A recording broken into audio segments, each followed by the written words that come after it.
Pemirsa, keputusan Presiden Joko Widodo menunjuk sejumlah nama baru di kabinetnya menyiratkan arah dukungan politik Joko Widodo di Pilpres 2024. Reshuffle kali ini dinilai lebih bernuansa politis, alih-alih untuk kepentingan kerja pemerintah. Media asing pun bahkan menyoroti penunjukan Budi Aris Setiadi sebagai Menkominfo dan Paiman Raharjo sebagai Wakil Menteri Desa.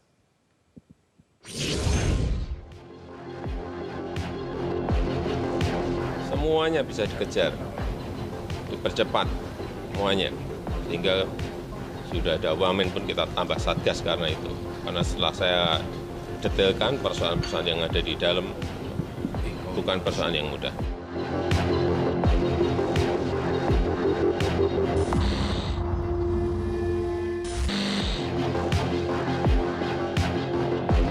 Sejumlah nama baru muncul di jajaran kabinet pemerintahan Joko Widodo Ma'ruf Amin. Usai Presiden melantik Menkominfo, 5 wakil menteri dan 2 anggota Dewan Pertimbangan Presiden.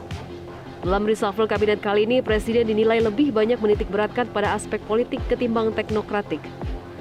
Sebut saja Menkominfo Budi Aris Setiadi, Wamen BUMN Rosan Ruslani, Wamenak Syaiful Rahmat, hingga Jan Faridz di posisi Watimpres. Media Singapura The Straits Times bahkan menyoroti reshuffle kabinet dilakukan beberapa bulan menjelang Pilpres 2024. Budi Aris Setiadi yang ditunjuk sebagai Menkominfo merupakan Ketua Umum Relawan Projo, sedangkan Paiman Raharjo yang kini menduduki posisi Wakil Menteri Desa, Pembangunan Daerah Tertinggal dan Transmigrasi, juga petinggi relawan sedulur Jokowi. Setelah dilantik, Menkominfo Budi mengaku akan tetap menjadi Ketua Umum Projo dan membentuk Badan Pemenangan Pemilu yang dinahkodai Panel Barus, sehingga ia bisa fokus bekerja sebagai menteri. 24 menyatukan gitu loh. Semua jangan sampai ada polarisasi dan hal-hal yang justru malah menimbulkan perpecahan antara anak bangsa. Ya? Oh iya dong, apa? Oh enggak, ini akan diserahkan. Jadi kita akan serahkan Badan Pemenangan Pilpres kepada saudara Panel Barus. Nah ini chapter politik, nah Pak Panel Barus. Nanti aja. Wakil Presiden Ma'ruf Amin yang tak bisa menghadiri pelantikan meminta menteri dan wakil menteri baru Kabinet Indonesia Maju hari ini dilantik untuk bekerja optimal. Wapres mengingatkan agar menteri dan wakil menteri baru tidak sibuk mengurusi pemilu yang tinggal hitungan bulan diselenggarakan. Cuman saya tidak bisa menghadiri pelantikan itu karena saya masih melanjutkan acara di Papua ini, kunjungan saya sampai hari ini. Nah, karena itu saya sampaikan supaya berharap kepada menteri maupun wakil menteri dalam sisa waktu yang tidak lama, ya, hanya 1 tahun, berapa? 1 tahun 2 bulan ini, supaya dimanfaatkan dengan baik dan dijaga, jangan sampai terjadi hal-hal seperti sebelumnya, ya, sehingga terjadi adanya penggantian menteri dan juga kemudian wakil menteri juga supaya bekerja optimal. Wapres menegaskan hiruk-pikuk pemilu dan Pilpres 2024 tidak boleh mengganggu suasana kerja Kabinet Pemerintahan Joko Widodo Ma'ruf Amin. Sisa waktu tinggal 1 tahun 2 bulan ini, menurut mantan Ketua Umum MUI itu jangan sampai diisi dengan kesibukan mengurusi pemilu sehingga program pemerintah berjalan tak optimal. Tim Liputan Metro TV.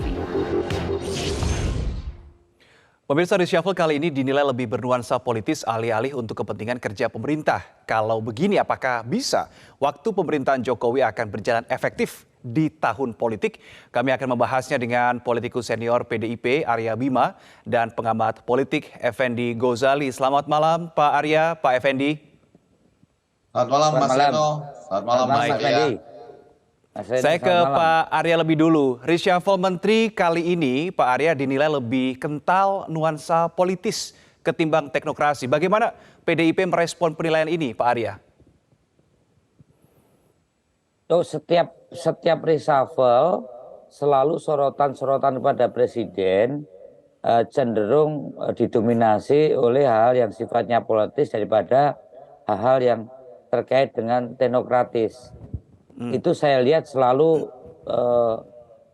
ditujukan pada presiden. Tapi sekali lagi bahwa itu adalah hak prerogatif presiden.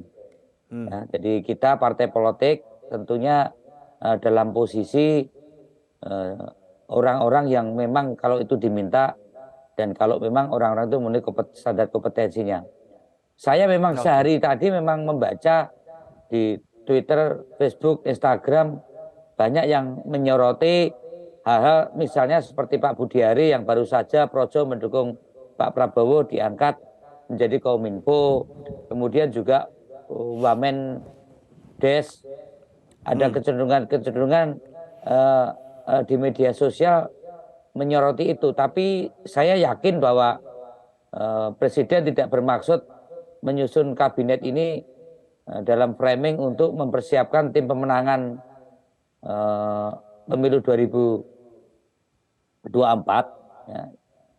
Selain memang menunjuk orang-orang yang memang bisa dipercaya oleh Presiden untuk menyelesaikan banyak hal, Oke. termasuk Budiari yang harus menyelesaikan mangkraknya persoalan tower di Kominfo yang itu merupakan program prioritas pemerintah untuk interkoneksitas di era teknologi digital yang sangat dibutuhkan rakyat ini. Jadi Baik. kita berharap saja, percaya saja kepada apa yang diputuskan oleh Presiden. Namun bahwa masukan-masukan masyarakat mengkritisi hal-hal yang terkait dengan politisasi untuk pemilu 2024 itu memang tidak bisa dihindarkan, dan kritik-kritik semacam itu ya dianggap sebagai masukan pada Presiden, tapi itu semua adalah hak prerogatif Presiden, dan saya percaya Presiden pun juga tidak akan menggunakan kewenangan-kewenangan beliau untuk istilahnya jabatan-jabatan itu dalam rangka dorongan untuk elektoral 2024. Baik. Pak Arya, Karena apa yang pemilu membuat Anda 2029 pun yang Ya. Pak Jokowi masih punya kepentingan juga Oke. tidak menggunakannya, saya kira itu.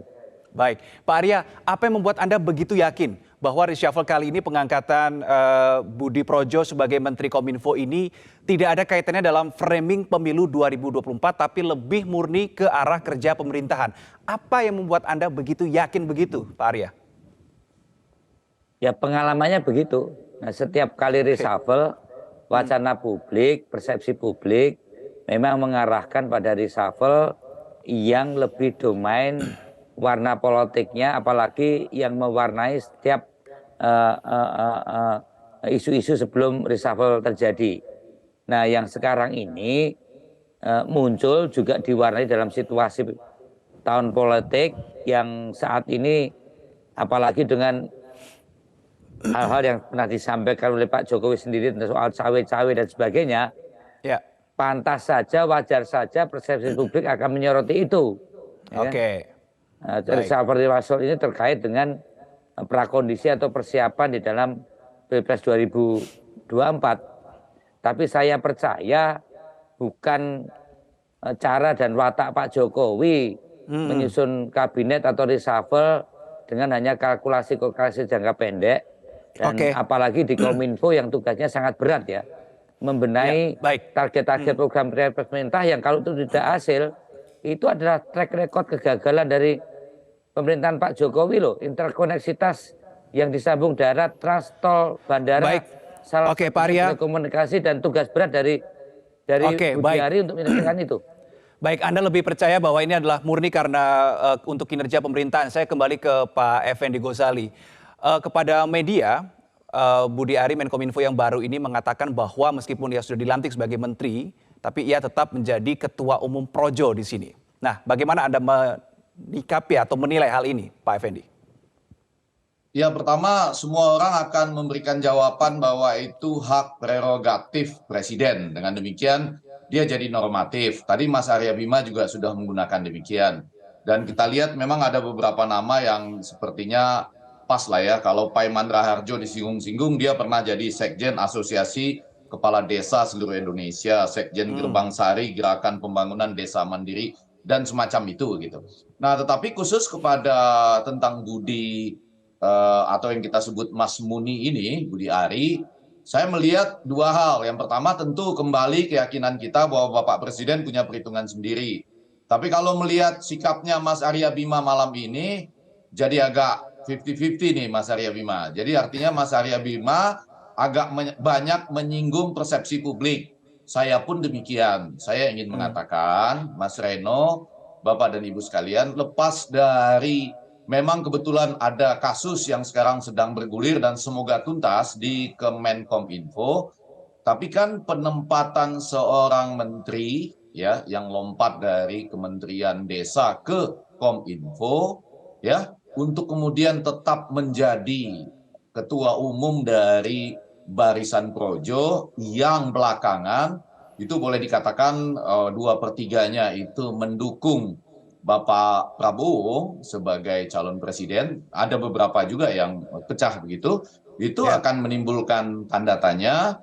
Kemudian kalau kita bicara tentang persepsi publik, Mas Arya, Mas Reno, dan para pemirsa, ada juga yang mengatakan beberapa nama lain yang masuk adalah barisan dari calon wakil presiden yang akan dipasang-pasangkan dengan Bapak Prabowo. Jadi yang mau saya katakan Siapa itu, pada Pak saat Effendi? ini, ya silakan Reno. Siapa itu yang nama bakal calon wakil presiden dipasangkan dengan Pak Prabowo? Siapa yang Anda maksud?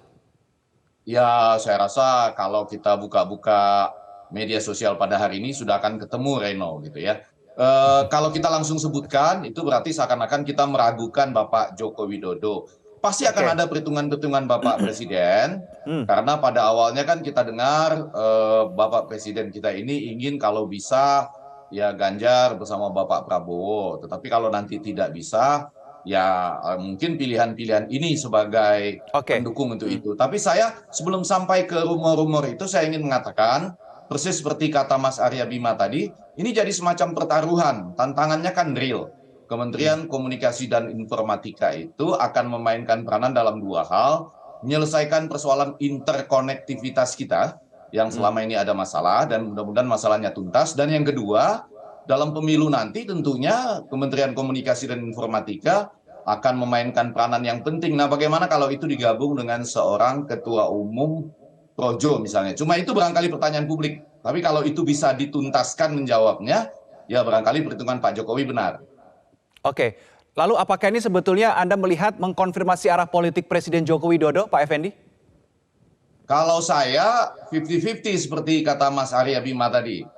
Ya, mudah-mudahan Mas Arya Bima tersenyum berarti 50-50-nya terjawab, yaitu kita percaya pada Bapak Joko Widodo sampai saat ini, tapi arah dukungan yang terlihat selama ini itu seperti ada penguatannya gitu. Jadi time will tell, waktu yang akan menyampaikan apa yang sedang terjadi, begitu Mas Reno.